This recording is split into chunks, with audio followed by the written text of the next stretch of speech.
نحمده ونصلي على رسوله النبي الكريم. أعوذ بالله من الشيطان الرجيم. بسم الله الرحمن الرحيم. رب اشرح لي صدري ويسر لي أمري واحلل عقدة من لساني يفقهوا قولي. قال الله تعالى في قرآن المجيد: وإن جاهداك على أن تشرك بي ما ليس لك به علم فلا تطعهما وصاحبهما في الدنيا معروفا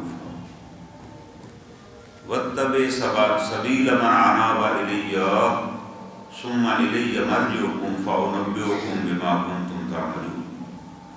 يا بني إنها إن تك مثقال حبة من خردل فتكن في الصخرة أو في السماوات أو في الأرض يأت بها الله إن الله لطيف خبير. يا بني أقم الصلاة وأمر بالمعروف وانهى عن المنكر واصبر على ما أصابك إن ذلك من عزم الأمور ولا تصعر خدك للناس ولا تمشي في الأرض مرحا إن الله لا يحب كل مختال فخور. واقصد في مشيك واغضض من صوتك إن أنكر الأصوات لصوت الحمير.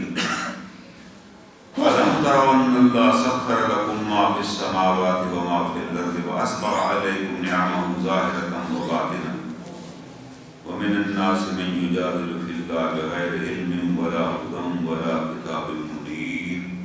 صدق اللہ العظیم. یہ سورۃ لقمان کی آیات کریمہ ہے.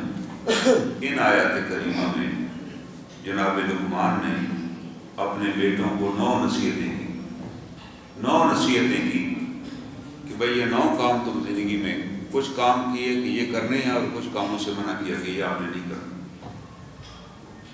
اور وہ نصیحتیں اللہ کو اتنی پسند آئیں جیسے میں نے ذکر کیا کہ اللہ تعالیٰ نے قرآن حکیم میں ان نصیحتوں کا ذکر کیا اور اللہ تعالیٰ نے ان کے نام پہ ایک سورت لکھ دی، سورہ لقمان. حالانکہ وہ اللہ کے نبی نہیں تھے، اللہ نے ان کو دانائی اور حکمت عطا کی تھی اور بڑے دانا شخص تھے. اور اللہ تعالیٰ دانائی کی پہلی بات بتا رہے ہیں کہ جناب لقمان نے اپنے یہ بیٹے کو سب سے پہلی یہ بات بتائی، پہلی جو نصیحت کی وَإِذْ قَالَ لُقْمَانُ لِابْنِهِ وَهُوَ يَعِظُهُ. جب اپنے بیٹے کو بڑی دردمندی سے وہ باز کر رہے تھے اور یہ حکم دیا یا بنی لا تشرک باللہ ان الشرک لظلم عظیم کہ بیٹا اللہ کے ساتھ شرک نہ کرنا، اللہ سے علاوہ کسی سے امید نہ رکھنا، اللہ کے علاوہ کسی اور سے نہ ڈرنا، اللہ کے علاوہ کسی اور سے نہ مانگنا، اللہ کے علاوہ کسی کے آگے ہاتھ نہ پھیلانا، اللہ کے علاوہ کسی اور کے آگے سر نہ جھکانا. یہ سب وہ چیزیں ہیں جو شرک سے بچانے والی ہیں. ان میں سے اگر ایک کام بھی کریں گے، امید بھی رکھ لیں گے کہ فلاں یہ کام کر دے گا تو شرک ہو جائے گا کہ اللہ کی ذات کو چھوڑ کے آپ دوسروں کی طرف متوجہ ہوئے، آپ نے دوسروں کو خیال نہیں. ہاں اللہ چاہیں گے تو جس کے دل میں ڈال دیں گے اللہ ہی قادر اور اللہ ہی کریں گے. اللہ ہی ان اللہ علی کل شیء قدیر. جو پہلی بات بیٹے کو نے سب سے پہلا تعارف جو کرایا وہ رب ذوالجلال سے کرایا کہ اللہ تعالیٰ کا حکم ہے بھائی کہ میرے ساتھ کسی کو شریک نہ ٹھہرانا، یہ ظلم عظیم ہے. اور جو آدمی اللہ کے ساتھ کسی کو شریک ٹھہرائے گا ظلم کرے گا، اللہ تعالیٰ فرماتا ہے اگر اسی حالت میں مر گیا تو اس کے لیے کوئی مغفرت نہیں، اس کے لیے کوئی معافی نہیں، مشرک کے لیے کوئی معافی نہیں. اس کے بعد پھر اللہ تعالیٰ کا اپنا کلام ہے. اللہ تعالیٰ پھر تعارف کراتے ہیں کہ شرک کیوں بری بات ہے. اللہ فرماتے ہیں وَوَصَّيْنَا الْإِنسَانَ بِوَالِدَيْهِ حَمَلَتْهُ أُمُّهُ وَهْنًا عَلَى وَهْنٍ وَفِصَالُهُ فِي عَامَيْنِ کہ ہم نے کہا کہ اپنے والدین کا احسان مانو، اپنے والدین کا احسان مانو کہ انہوں نے تمہیں پالا ہے، تیری والدہ نے تمہیں پیٹ میں رکھا اور 2 برس تک تمہیں دودھ پلایا. أَنِ اشْكُرْ لِي وَوَالِدَيْكَ تم میرا بھی شکر ادا کرو، اپنے والدین کا بھی شکر ادا کرو. الیہ المصیر تم نے میرے پاس لوٹ کے آنا. اللہ تعالیٰ فرما رہے ہیں کہ دنیا میں میرا بھی شکر ادا کرو کہ میں نے تمہیں والدین عطا کیے، تمہیں انسان بنایا اور تمہیں دانائی اور حکمت عطا کی، اور لیکن اپنے والدین کا بھی شکر ادا کرنا، ان کے بھی مشکور رہنا، ان کے آگے بھی جھکے رہنا، اپنے کندھوں کو جھکائے رکھنا والدین کے آگے. اور حضرت علی کرم اللہ وجہ فرماتے ہیں کہ اپنے والدین سے ایسے بات کرنا جیسے غلام کوئی بھاگ گیا اس کو لوگ پکڑ کر لے آئیں اس کا مالک کو بڑا جابر اور بڑا ظالم اس کے سامنے سے پیش کیا جائے کہ ہم پکڑ کے لے آئے ہیں، تو جس طرح اس بندے کی اس وقت آواز نہیں نکلتی نا، تمہاری والدین کے سامنے ایسی آواز نہیں نکلنی چاہیے. ایسے مخاطب ہو کہ بھائی والد صاحب بیٹھے ہوئے ہیں یا والدہ نے بات کی ہے، یہ نہیں کہ تم ان سے بھی اونچے بولو. لیکن اللہ تعالیٰ نے کہا کہ والدین کے اتنے احترام کے باوجود، اتنی مدد کے باوجود، وَإِن جَاهَدَاكَ عَلَىٰ أَن تُشْرِكَ بِي مَا لَيْسَ لَكَ بِهِ عِلْمٌ، اگر تمہارے والدین بھی تمہیں کہیں کہ شرک کرو، وَلَا تُطِعْهُمَا، ان کی بھی بات نہ ماننا، ان کی خدمت ضرور کرنا، وَصَاحِبْهُمَا فِي الدُّنْيَا مَعْرُوفًا، ٹھیک طریقے سے خدمت کرنا جو طریقہ کار ہے، دنیا کا دستور ہے.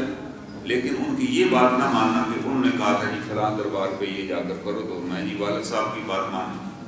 والدین کا حکم مان اللہ کا نہیں، اس میں میرا حکم ماننا ہے، والدین کا حکم بھی نہیں ماننا. کتنی بڑی بات ہے، کتنا شرک بڑا گناہ ہے. اور ساتھ ایک اور بتائی گئی بات اللہ نے بتائی، وَاتَّبِعْ سَبِيلَ مَنْ أَنَابَ إِلَيَّ، اس بندے کی راستے پہ چلنا، اس بندے کی پیروی کرنا جو میری طرف رجوع کرنے والا ہے. آج ہم کہتے ہیں جی وہ فلاں ہمارے بزرگ ہیں، فلاں کو ہم نے پیر بنائے ہوئے، اس کے پاس ہم جاتے ہیں. تو قرآن یہ بتا رہا ہے کہ آپ اس بندے کو فالو کر سکتے ہیں، اس بندے کے پاس جا سکتے ہیں جو خود اللہ کی طرف جس کا رخ ہے، جس کی زندگی پابند صوم و صلاۃ ہے، جس کی زندگی میں جناب رسول کریم صلی اللہ علیہ وسلم کا اخلاق ہے، جس کی زندگی کے اندر شریعت مطالعہ ہے، اس کے پاس وہ آپ جائیں. لیکن جس کی زندگی دین مبین سے ہی خالی ہے، جس کے یہاں حلال و حرام کی تمیز ہی نہیں ہے، جس کو یہ بھی نہیں پتا کہ اذان بھی ہوگی، میں نے وہاں جانا ہے، وہاں گانا بجانا چل رہا ہے، نعت کے نام پہ، قوالی کے نام سے وہاں اذان ہو رہی ہے، تو اللہ تعالیٰ تو کہہ رہے ہیں اس کی طرف تو آپ نے جانی نہیں ہے. اس کو تو اپنا رخ درست نہیں ہے، وہ آپ کو کیا، آپ کو کدھر لے جائے گا؟ وہ آپ کو بھی اسی جہنم میں لے جائے گا جس کی طرف وہ گام ہے. وہ تو ڈکیت ہے بھائی، وہ تو جیبیں کاٹ رہا ہے آپ کی.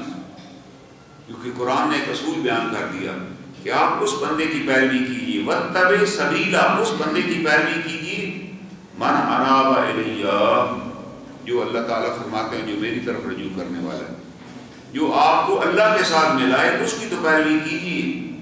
کیوں؟ ثُمَّ إِلَيَّ مَرْجِعُكُمْ، کیونکہ تم نے پھر میرے پاس ہی لوٹ کے آنا ہے.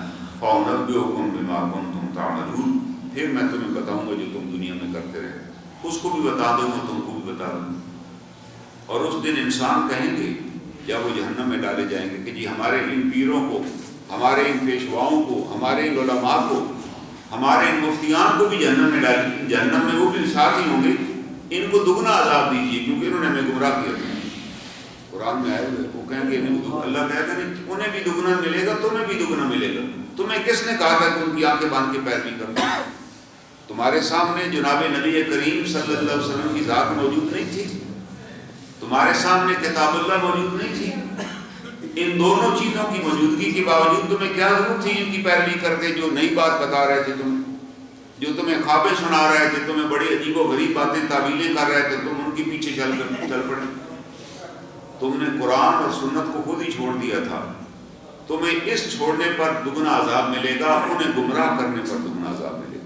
یہ اللہ تعالیٰ فیصلہ فرمائے. کوئی اس لیے نہیں چھوٹ جائے گا کہ جی ہماری تو غلطی نہیں، ہمیں تو انہوں نے کہا تھا.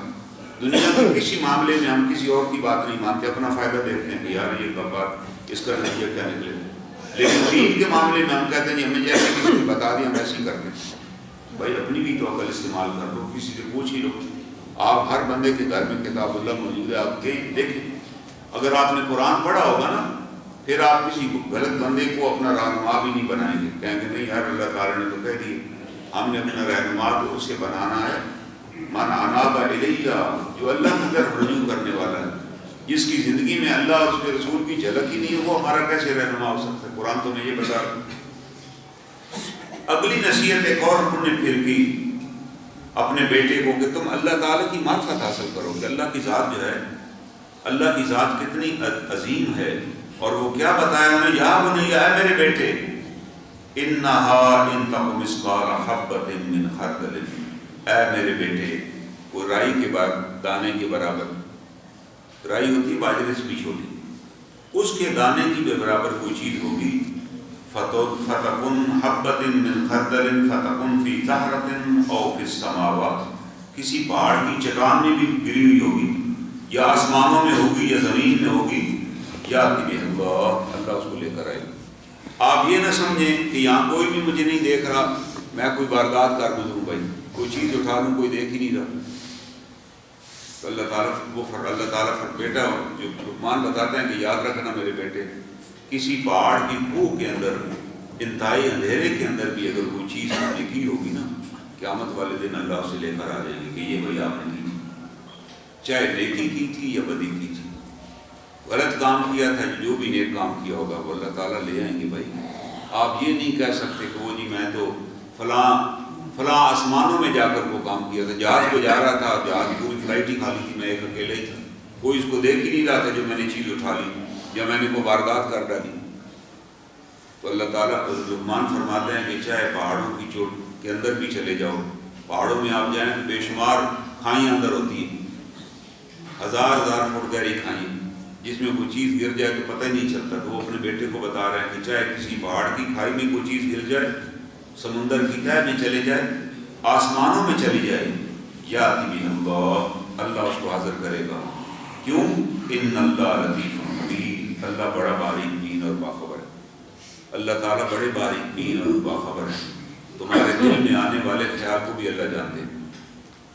دنیا میں تو ہم کہہ سکتے ہیں، منافقت کرتے ہیں، کوئی بندہ آتا ہے ہم کہتے ہیں یار یہ مصیبت کدھر سے آ گئی، جب باہر آتے ہیں کہتے ہیں وہ جی آپ کو دیکھ کے تو بڑی خوشی ہوئی، شکر ہے آپ آئے۔ فرشتہ ادھر کہتا ہے کہ یار پکا منافق ہے، لکھ دیتا ہے یار اندر تو یہ بات کہہ رہا ہے، اور یار اگر نہیں بھی پسند تو چپ رہو نا، کیوں اپنے آپ کو گناہ گار کر رہے ہیں، یہ کیوں کرتے ہو؟ لوگوں کے سامنے کہتے ہیں یار یہ بڑا چور ہے فلاں، ایک جگہ پہ، اور پھر دوسری جگہ جب وہ ملتا ہے تو کہتے ہیں آپ جیسے تو رہنمائی کوئی نہیں۔ ہم ہی تو لوگوں کو گمراہ کر رہے ہیں بھائی، ان کا دماغ خراب کر رہے ہیں ایسی باتیں کر کے۔ حضرت علی کرم اللہ وجہ نے فرمایا کہ جو آدمی آپ کے منہ پر تعریف کرتا ہے نا، اس کا یہ نہیں ہے کہ اس کا شکریہ ادا کریں جی آپ کی بڑی مہربانی، آپ نے اچھی تعریف کی، انہوں نے کہا اس کے منہ میں مٹی ڈالو، کیونکہ وہ تجھے ہلاک کر رہا ہے، وہ تیری وہ خوبیاں بتا رہا ہے جو تیرے اندر ہے ہی نہیں، تو نہیں پر ڈٹا رہے گا، رکڑا رہے گا اور معافی بھی نہیں مانگے گا اللہ سے۔ حالانکہ دوست تو وہ ہے جو آپ کو علیحدگی میں بتائے کہ بھائی یہ آپ نے آج غلطی کی ہے، اس کو درست کیجیے، یہ بات آپ نے نامناسب کی ہے، یہ کام آپ کا غلط ہے، وہ دوست ہے آپ کا۔ وہ تو دشمن ہے جو آپ کے سامنے آپ کی بلائیں، آپ کی خوبیاں بیان کر رہے ہیں، سامنے بلائیں بیان کرنے کی کیا ضرورت، اور آپ بڑے خوش ہو رہے ہیں، یا آپ خود ہی اپنی خوبیاں بیان کرنے دے رہے ہیں، اس سے بری بات کیا ہے؟ تو وہ بیٹے کو بتا رہے ہیں کہ بیٹا صاحب آپ کو کوئی پریشانی کی ضرورت نہیں ہے کہ آپ اپنی خوبیاں لوگوں کے سامنے بیان کرتے پھریں، یہ لوگوں کو کہیں کہ یار یہ میری ایک اچھی بات ہے، یہ لوگوں کو بتائیے۔ کہتے ہیں آپ کو کیا بتانے کی ضرورت ہے، اللہ تعالیٰ خود ہی لے آئیں۔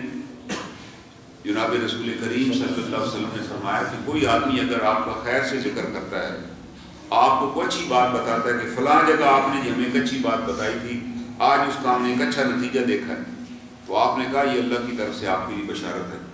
آپ نے کہا اب وہی نہیں آئے گی کہ فرشتہ آ کر بتائے، اب اللہ مبشرات دو صورتوں میں بھیجیں گے، یا آپ کو خواب میں کوئی اچھی بات بتائی جائے گی، یا کوئی بندہ آپ کو بتا دے گا کہ جی فلاں جگہ جو آپ نے بات کی تھی مجھے یاد ہے، آج بھی ہم اس پر عمل کر رہے ہیں، اس کا ہمیں اچھا نتیجہ ملا۔ یہ مبشرات ہیں، یہ قیامت تک رہے گا۔ آپ نے کہا لوگ آپ کو یہ اچھی بات بتائیں گے، اچھی بات کی خبر دیں گے، آپ کو خود ڈنڈورا پیٹنے کی ضرورت نہیں ہے کہ آپ اپنا ڈنڈورا خود ہی پیٹتے رہیں لوگوں کو یار یہ بات بتانا، کوئی ضرورت نہیں، کیونکہ یہ اگر کر رہے ہیں تو آپ اپنی دکان چمکا رہے ہیں۔ تو اللہ تعالیٰ تو کہہ رہے ہیں لقمان نے کہا اپنے بیٹے کو کہ بیٹا اللہ لے آئیں گے، اللہ قادر ہیں۔ اور اگلی بات کیا بتائی؟ یا بنی، اے میرے بیٹے، اقم الصلاۃ، نماز کو قائم رکھنا۔ بنیادی بات ہے، آج ہم اپنے بچوں کے بارے میں متفکر رہتے ہیں کہ یار بچہ یونیورسٹی میں پڑھتا ہے، صبح جاتا ہے شام کو آتا ہے، یا فلاں شہر میں ہے یار مہینے بعد واپس آتا ہے، اور پریشان رہتے ہیں کہ یار بچہ پتہ نہیں کیا کرتا ہوگا، اس کی کمپنی کیسی ہوگی، اس کے دوست کیسے۔ آپ بچے کے دوست نہیں خود بنا سکتے کہ اس کو لسٹ بنا کر دے دیں گے یہ ان سے ملنا ہے، ان سے نہیں ملنا، وہ کبھی نہیں آپ کی بات مانیں گے، کہہ کر ٹھیک ہے جی اسی طرح کروں گا۔ وہ وہاں ملتان میں لاہور میں ہے، آپ یہاں سے اس کو چٹھیاں لکھتے رہیں، اس کے پاس ہو سکتا ہے آپ کی چٹھی پڑھنے کا بھی وقت نہ ہو، کہہ کہ یار ابو عجیب و غریب باتیں کرتے ہیں، فلاں سے بھی نہیں ملنا۔ کئی لوگ ہوتے ہیں نا فلاں رشتہ دار سے نہیں ملنا، فلاں، یہ بھی غلط بات ہے، اولاد کو قطع تلخی کرنا خواہ کی. آپ کے ساتھ اپنے سالے کے اور تعلقات ہیں، اس کا تو وہ ماموں ہے، آپ اس کو کیوں من پٹی پڑھا رہے ہیں کہ یار مامے سے نہیں ملنا. آپ اس کو ویسے خیر و شر کی تمیز سکھائیں کہ یہ غلط کام ہے، یہ ٹھیک ہے، لیکن ویسی قطع کئی والدین ہوتے ہیں. ماں ہوتی ہے وہ چچاؤں کے بارے میں بتاتی رہتی ہے، باپ ہوتا ہے وہ ماموں کے بارے میں بتاتا رہتا ہے. حالانکہ میں پتہ ہونا چاہیے یہ تو حرام ہے قطع تلخی کرنا. کہنا جی میں بھی نہیں ملتا تم بھی نہ ملنا. اگر آپ 3 دنوں تک اپنے رشتہ داروں سے قطع تلخی کریں گے تو کوئی آپ کی عبادت ہی اللہ قبول نہیں کرے گا. کوئی عبادت قبول نہیں ہوگی. نماز بھی ساتھ کے اوپر روک دی جائے گی کہ آپ نے قطع تلخی کی ہے بھائی. اور آپ کو اگر لیلۃ القدر کی رات بھی مل جائے، بتا دیا جائے کہ یہ لیلۃ القدر ہے، تو اس رات بھی آپ کی توبہ قبول نہیں ہوگی.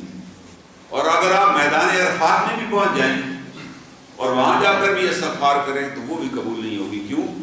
آپ گھر سے ہی قطع تلخی کر کے گئے ہوئے ہیں. آپ اپنے عزیز و اقارب کے ساتھ آپ کی بول چال ہی نہیں ہے تو وہاں آپ کیا لینے گئے؟ وہاں آپ کس چکر میں چلے جائیں یا وقت برباد کرنے کے لیے، پیسہ ضائع کرنے کے لیے؟ آپ پہلے تو ان کے ساتھ اپنے تعلقات درست کیجیے. آپ نے غلطی کی ہے تو ان سے معافی مانگی، ان سے غلطی ہوئی ہے تو ان کو معاف کیجیے. اللہ تعالیٰ کہہ رہے ہیں تم نہیں چاہتے کہ اللہ تمہیں معاف کرے؟ ہم بڑے معصوم ہیں، ہم کہیں جی ہمیں تو کوئی ضرورت ہی نہیں ہے کسی سے معافی مانگنے کی اور ہمیں کوئی معاف بھی نہ کرے. یہ کیا بات ہوئی؟ اللہ تعالیٰ فرما رہے ہیں کہ یہ رشتے جو ہیں نا یہ ہم نے بنائے ہیں. میں نے اپنی مرضی سے تو کوئی رشتہ نہیں بنایا. میں کہوں جی میں نے مرضی سے کوئی رشتہ بنا لیے، اور یہ رشتے اللہ نے بنائے ہیں.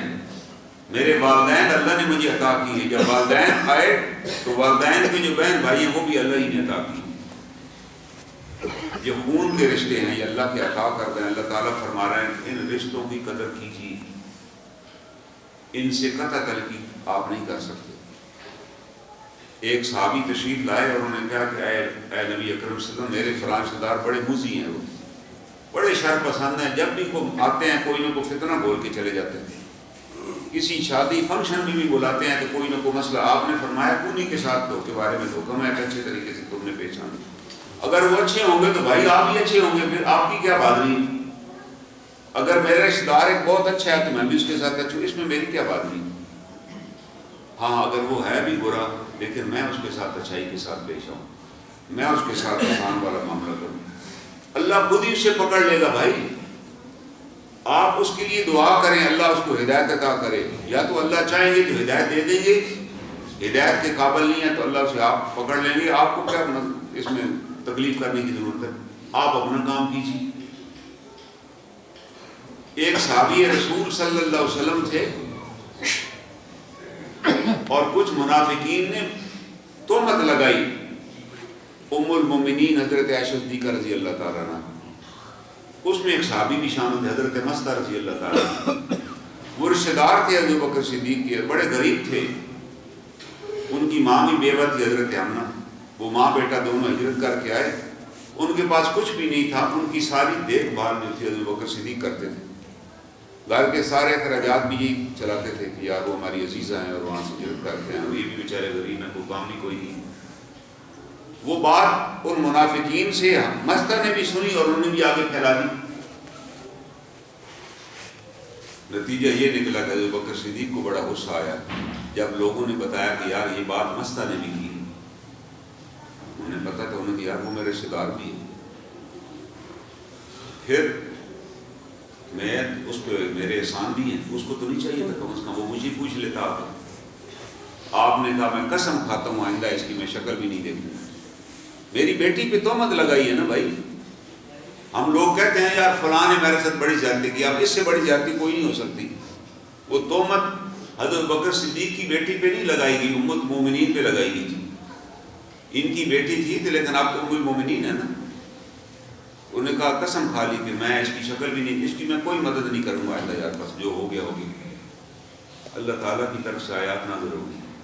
اللہ تعالیٰ نے کہا کہ تم میں سے جو صاحب فضل ہے نا وہ قسم نہ کھائیں کہ ہم یہ نیکی کا کام ہی نہیں کریں. کیا وہ یہ نہیں چاہتے کہ اگر وہ غلطی کریں تو اللہ انہیں معاف کرے؟ جب یہ آیت کریمہ نازل ہو گئی نا، سیدنا ابوبکر صدیق نے سنی. انہوں نے اسی وقت کہا لوگوں کو کہ آئندہ پہلے جو اس کی میں مدد کرتا تھا اب اس سے میں دگنی مدد اس کی کروں گا. کیوں؟ اس بندے کی وجہ سے اللہ نے مجھے صاحب الفضل قرآن میں قرار دیے. قیامت تک کے لیے آیت پڑھی جائے گی کہ جو تم میں سے صاحب فضل ہیں وہ قسم نہ کھائیں کہ ہم مدد نہیں کریں گے۔ آپ نے کہا کہ میں نہیں قسم کھائی تھی، اللہ نے آیت دے کے میرے بارے میں لکھ دیا ہے کہ میں صاحب فضل ہوں، اور وہ صاحب فضل اللہ نے مجھے اس کی وجہ سے قرار دیا ہے، تو کیوں نہ میں اس کا مزید احسان مند ہو جاؤں۔ یہ تھی صحابہ کی تربیت، یہ تھی تربیت کہ آپ اب آج ہم کہتے ہیں یہ رشتہ دار نے یہ کیا، وہ ہماری شادی پہ نہیں آیا تو ہم بھی اس کی شادی پہ نہیں، بھائی اس نے اگر جہالت کی تو آپ بھی وہی جہالت کریں۔ اس جہالت کو ختم بھی تو کسی نے کرنا ہے نا، کسی نے اس کو بریک بھی تو لگانی ہے کہ چلے یار ہم نہیں کریں گے جو کچھ وہ کرتے رہے، ہمیں نہیں محسوس کرتا۔ قرآن تو یہ بتا رہا ہے، تو وہ اپنے بیٹے کو کہہ رہے ہیں اے بیٹا نماز کی پابندی کیجیے۔ اگر آپ نے اپنے بندے کو نماز کا پابند بنا دیا، وہ کب پابند ہوگا؟ اگر آپ گھر میں نماز کی پابند ہیں، آپ بچوں کو بھی ساتھ لے جاتے ہیں تو آپ کے بچے بھی نماز کے پابند ہو جائیں گے۔ جب نماز کے پابند ہو جائیں گے پھر دنیا کے جس خطے میں چلے جائیں اب نماز ان کی حفاظت کرے گی۔ اب جہاں بھی ہوگا ان کو خیال ہوگا کہ یار ہم نے تو نماز پڑھنی ہے بھائی، اور جب یہ فکر ہوگا نماز کا تو بے شمار آلائشوں سے بچ جائیں گے، بے شمار خرابیوں سے اب نماز انہیں بچائے گی۔ قرآن خود کہہ رہا ہے ان الصلاۃ تنہا عن الفحشاء والمنکر، بے شک نماز بے حیائی اور برائی کے کاموں سے روک دیتی ہے۔ آپ نے اگر تربیت خود ہی نہیں کی، خود بھی نہیں پڑھی، اور آج میں بالکل فارغ ہوں، ریٹائرڈ بندہ ہوں، اور میں اب نماز پڑھتا ہوں اور کہتا ہوں جی میرے بچے نماز نہیں پڑھتے، تو بھائی جب نماز کا وقت تھا تو آپ تو کہتے تھے اسکول کا کام کرو یار، چھوڑو نماز کو، بیٹا ہوم ورک کریں۔ نماز کے لیے تو سختی ہم نے کہا ہی نہیں ابھی کبھی اسے، تو وہ کیسے نماز پڑھتا؟ آج ہم کہہ رہے ہیں جی بچہ نماز نہیں پڑھتا، بھائی جب پڑھتا تھا تو آپ نے پڑھائی نہیں، اب آپ تو ویسے بیکار ہیں کہ کسی کام جوگے نہیں، اب وہ آپ کی بات کیوں مانے؟ وہ اپنے بیٹے کو بتا رہے ہیں کہ اے میرے بیٹے نماز کی پابندی کیجیے، زندگی میں نماز کی پابندی کریں گے تو مسجد میں آپ کا آنا جانا ہو جائے گا، پھر انہی لوگوں کے ساتھ آپ کی دوستی ہوگی، من اناب الیہ، جو اللہ کی طرف متوجہ ہونے والے۔ اگر مسجد سے تعلق نہیں ہے، مسجد میں نہیں آتے تو پھر تو کوئی مسئلہ کوئی نہیں۔ اور اگلی بات وَأْمُرْ بِالْمَعْرُوفِ، لوگوں کو نیکی کا حکم کرنا، نیکی کی بات بتانا، یہ نہیں فضول قصے کہانی ہے جو کوئی ساتھ ملا وہ جی فلاں نے یہ فراڈ کیا، فلاں نے یہ فراڈ کیا، جیسے آج ہم بیٹھتے ہیں 4 فراڈ میں نے بتائے، 5 فراڈ آپ نے بیان کی، ایک سیدھا سادہ بندہ وہاں بیٹھے وہ کہتا ہے یار میں تو آج تک محروم ہی رہا، میں تو کوئی فراڈ ہی نہیں کر سکتا، ایک آدھا فراڈ تو اس طرح کا میں بھی کر سکتا تھا۔ تو ہم نے کیا پھیلایا؟ ہم نے فراڈ ہی پھیلایا، ہم نے بے حیائی پھیلائی، لوگوں کو بتایا کہ یار سارے کر سکتے ہیں، یہ جو 10 بندوں کی کہانی ہم نے آپ کو سنائی ہے ان میں سے ایک بھی نہیں پکڑا گیا، سارے ہی بچ گئے۔ بھائی وہ کہہ گئے یار ہم بھی یہ کرتے ہیں، وہ بیٹے کو کہہ رہے نہیں بیٹا وَأْمُرْ بِالْعُرْفِ، آپ نے نیکی کی بات کرنی ہے، کہیں بیٹھنا ہے تو نیکی کا واقعہ بیان کرنا ہے، کسی کی نیکی کی بات سنانی ہے، نیکی کا حکم دینا ہے کہ یار یہ کام آپ بھی کر سکتے تھے، بھائی آپ بھی باوجود کے گھر سے نکلتے تو آپ کی نماز بھی رستے میں قضا نہ ہوتی، آپ بھی اپنے لباس کو پاکیزہ رکھتے تو یہ آپ کو مل جاتا، آپ بھی اللہ کا ذکر کرتے راستوں میں تو فرشتے آپ سے بھی ہاتھ ملاتے، پھر آپ بھی مستجاب، آپ بھی رزق حلال کا اہتمام کرتے تو آپ بھی مستجاب دعا بن جاتے، اللہ تعالیٰ آپ کی دعائیں قبول کرتے۔ اللہ نے یہ تو نہیں کہا کہ فلاں کا پوتا یا فلاں کا بیٹا ہی صرف مستجاب دعا، یہ کدھر اللہ نے کہا؟ اللہ تعالیٰ تو کہہ رہے ہیں کہ نوح کا بیٹا بھی مستجاب دعا نہیں ہے، عمل غیر صالح، کیونکہ اس کے اعمال درست نہیں تھے، تو اللہ تعالیٰ فرما رہے ہیں کہ بھئی آپ بھی مستجاب دعا بن جائیے۔ جناب رسول کریم صلی اللہ علیہ وسلم سے حضرت سعد بن ابی وقاص نے پوچھا، وہ صحابی رسول ہیں، اے اللہ کے رسول صلی اللہ علیہ وسلم بتائیے میں مستجاب دعا بننا چاہتا ہوں، آپ نے کہا ہمیشہ سچ بولنا۔ صحابہ تو سچ بولتے تھے، بس انہوں نے طے کر لینا بس یار کبھی کسی حالت میں جھوٹ نہیں بولنا، اللہ تعالیٰ تمہیں مستجاب، اور رزق حلال کا اہتمام کرنا۔ کیا بتایا؟ رزق حلال کا اہتمام کرنا، ہم تو ہر چیز جو سامنے آتی ہے کھا پی لیتے، پوچھتے نہیں ہیں کہ کہاں سے آئی تھی، آپ نے تو بس احتیاط کرنا، تم یہ کرو گے تو مستجاب دعا بن جاؤ گے۔ اور لوگ کہتے تھے سعد بن ابی وقاص کی زبان سے جو بات ہوتی ہے وہ پوری ہو جاتی، لوگ ڈرتے تھے کوئی ایسی بات میں یار نہ کہہ دیں، اتنا ان کو خوف تھا سعد بن ابی وقاص، ان کا یار یہ مستجاب دعا ہے، انہوں نے جو حضور صلی اللہ علیہ وسلم سے سنا اس پر زندگی بھر عمل کیا، کتنا بڑا مقام ہے۔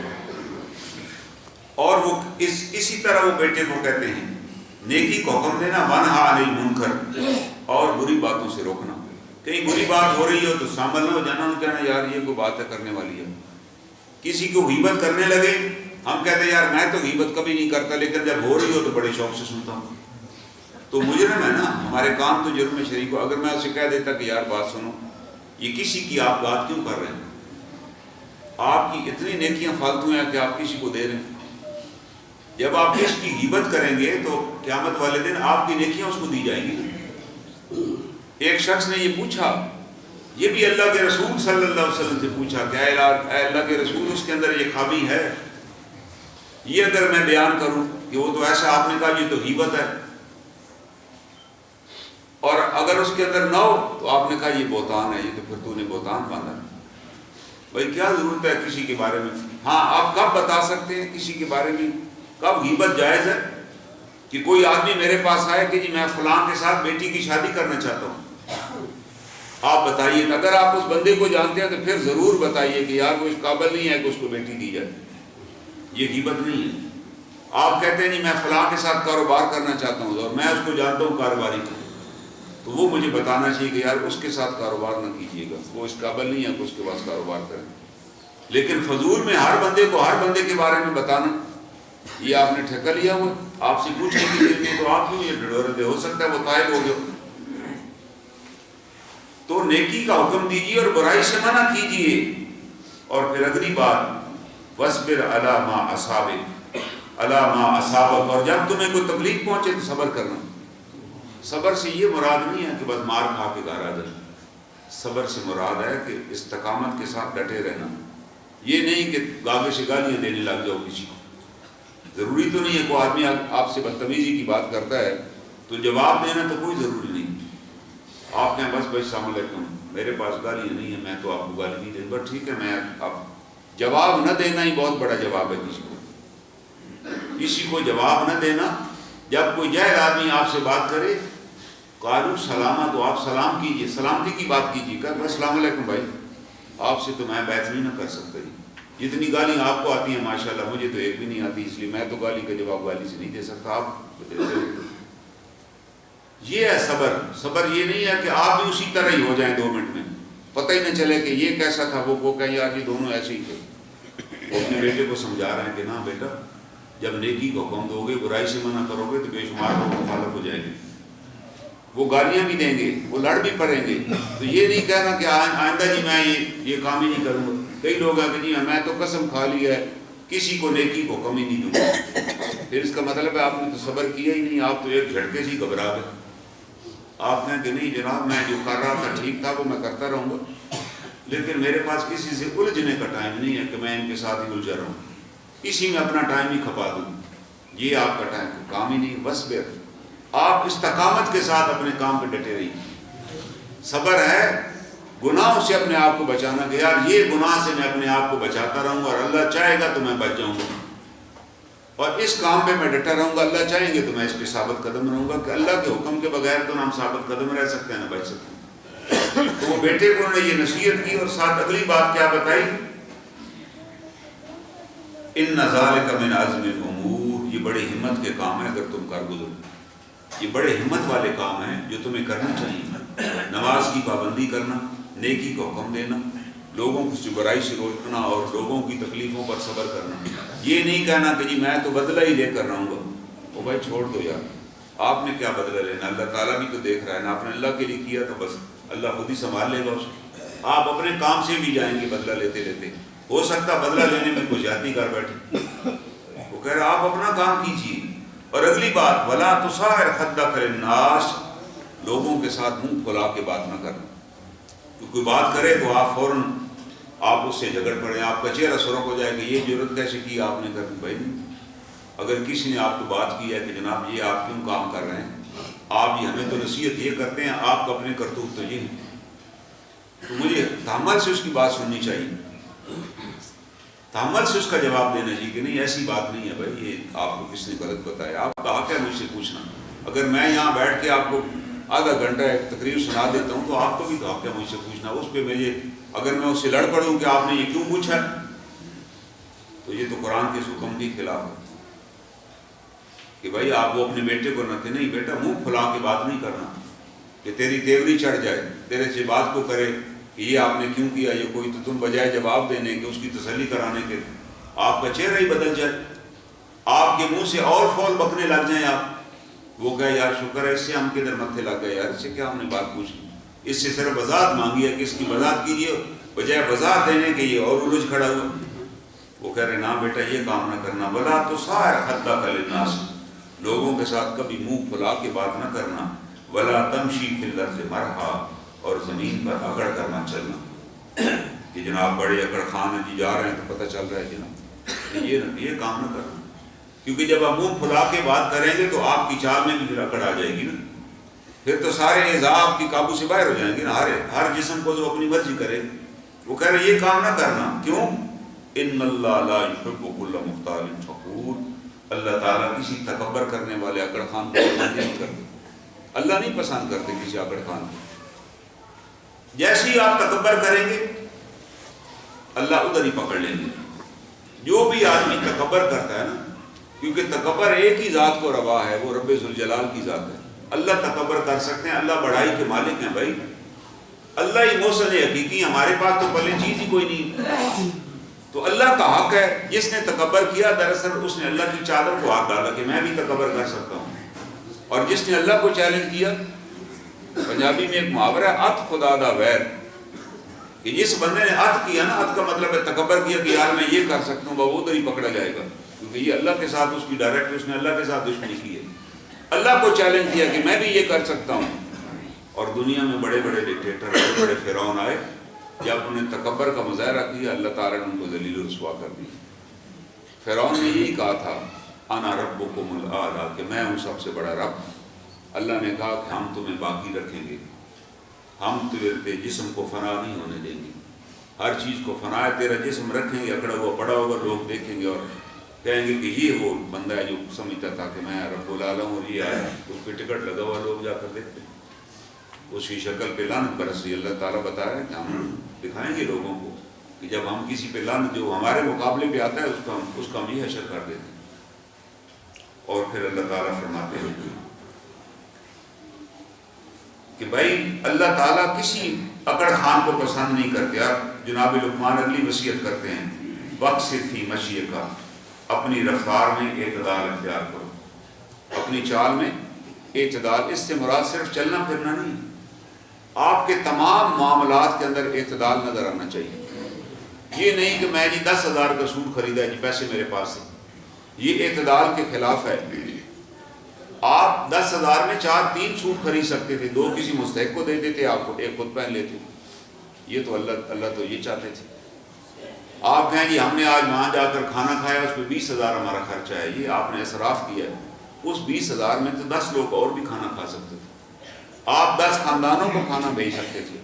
آپ نے اپنی چال میں اعتدال نہیں رکھا، اور آپ نے فرمایا کہ وہ لوگ جو اپنی چال میں اعتدال رکھتے ہیں وہ کبھی محتاج نہیں ہوتے، وہی لوگ محتاج ہوتے ہیں کہ جہاں 100 خرچ کیا وہاں 10,000 کر دیا، اور جہاں 1000 خرچ کرنا تھا وہاں 10 روپے خرچ کی۔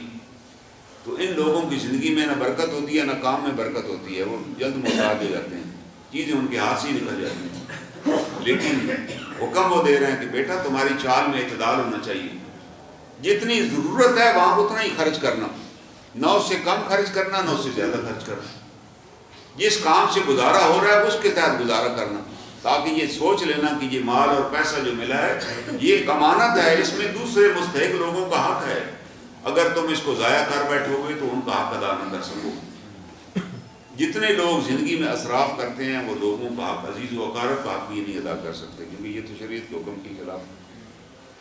وہ کہہ رہے ہیں کہ اپنی چال میں بھی اور تمہارے چال ڈھلن میں بھی، تمہارے لباس میں بھی ایک قسم کی سادگی نظر آنی چاہیے، اور سادگی ہی ایمان کا حصہ ہے۔ پھٹے پرانے کپڑے نہ ہو۔ آپ نے پوچھا ایک صحابی سے کہ تمہارے پاس کچھ مال ہے؟ اس نے کہا جی بڑا اللہ کا فضل۔ آپ نے کہا وہ فضل نظر آنا چاہیے تاکہ تمہیں اچھا دیکھ کے کوئی تم سے سوال تو کر سکے۔ یہ بھی کوئی سادگی نہیں ہے کہ جی سب کچھ اللہ کا دیا ہوا ہے اور نظر نہیں آ رہا، نظر بھی آنا چاہیے، لیکن اللہ کے شکر۔ اور اگلی بات وغضض من صوتک، اپنی زبان کو نیچے، اپنی آواز کو بھی پست رکھو، چلا کے بات کرنا، شور مچا کے بات کرنا۔ گھر میں گئے تو پورا محلہ سن رہا ہے کہ جی آئے ہوئے ہیں، گھر والوں کی کوئی بات ناگوار ہوئی پھر چیخ کے بولے گھر والے بھی چیخ رہے ہیں، باہر بھی چیخ رہے ہیں، جہاں کاروبار کرتے ہیں وہاں بھی الجھ رہے ہیں، وہ اپنے بیٹے کو بتاتے ہیں وَغْضُضْ مِنْ صَوْتِكَ، اپنی آواز کو نیچے رکھو، إِنَّ أَنْكَرَ الْأَصْوَاتِ لَصَوْتُ الْحَمِيرِ، سب سے بری آواز تو گدھے کی ہوتی ہے بھائی، گدھا جب بولتا ہے نا، گدھا جب ہیلتا ہے تو پورا محلہ سنتا ہے۔ وہ بیٹے کو بتا رہے ہیں یار گدھا نہ بنو زندگی میں، اللہ نے اگر انسان بنایا تو انسانوں کی طرح زندگی گزارو، اگر دو بندے بات کر رہے ہیں تو دو بندوں کو سننی چاہیے نا، اگر میں اور آپ دو بندے کسی جگہ کو بات کر رہے ہیں، آپ کسی کو بات کرنے آئے تو پھر تیسرے کو تو سنانے کی توقع نہیں بنتی بھائی۔ اگر میں تیسرے کو اور 5-7 بندوں کو باہر بھی سنا رہا ہوں تو پھر میری آواز تو صوت الحمیر کی آواز ہوگی نا۔ یہ تو بتا رہے ہیں جناب لقمان بیٹے کو کہ بیٹا آپ کی آواز اتنی بلند ہونی چاہیے جتنی ضرورت ہے، اس سے زیادہ نہیں۔ ایک بندے کو سنانا ہے تو ایک بندے جیسی آواز، 100 بندوں کو سنانا ہے تو 100 بندوں جیسی آواز، اور اگر آپ سنا ایک کو رہے ہیں اور بتا سب کو رہے ہیں تو پھر آپ گدھے والی حرکت کر رہے ہیں، انسانوں والی حرکت تو ہوئی نہ ہو۔ کتنی اچھی 9 نصیحتیں جناب لقمان نے اپنے بیٹے کو کی، جن کو اللہ نے قرآن میں ذکر کر دیا۔ ہمیں بھی ان نصیحتوں پر عمل کرنا چاہیے، اور ظاہر ہے اللہ کو جو نصیحتیں پسند آئیں اور اللہ نے قرآن میں ذکر کیا تو یہ قرآنی اعمال ہیں۔ جب تک ہم اپنے کردار کو ان نصیحتوں کے مطابق نہیں ڈھالیں گے، ہمارے اندر وہ چیز نہیں پیدا ہوگی۔ اللہ کے رسول صلی اللہ علیہ وسلم نے صحابہ کی تربیت کی، جب ان کی تربیت ہو گئی تو وہ بہترین قاضی بھی بنے، بہترین جرنیل بھی بنے، بہترین ایڈمنسٹریٹر بھی بنے، بہترین عامل بھی بنے۔ بنیادی چیز ہی تربیت کی۔ آج ہم تربیت سے خالی ہیں، ہمیں پتہ نہیں کہاں کھڑے ہونا ہے، کیسے بات کرنی ہے۔ گاڑی تو خرید لی ہے لیکن گاڑی پارکنگ نہیں کرنی آئی کہ یار کیسے پارک کرنی ہے تاکہ راستہ ہی نہ بند ہو، یہ بھی ہمیں پتہ نہیں۔ جمعہ پڑھنا آگے ہے لیکن راستہ بند کر دیں گے آ کے، پہلے چونکہ آدمی تو وہاں پہلے ہی موٹر بائک ایسی جگہ کھڑے کروں گا لوگ گزر ہی نہیں سکتے۔ تو اپنی تربیت کیجیے، اور تربیت کے لیے اللہ نے ہمیں کتاب اللہ عطا کیا ہے، جناب رسول کریم صلی اللہ علیہ وسلم کی سیرت عطا کی ہے۔ اللہ تعالیٰ سے دعا ہے اللہ تعالیٰ ہمیں ان آیات کی معرفت میں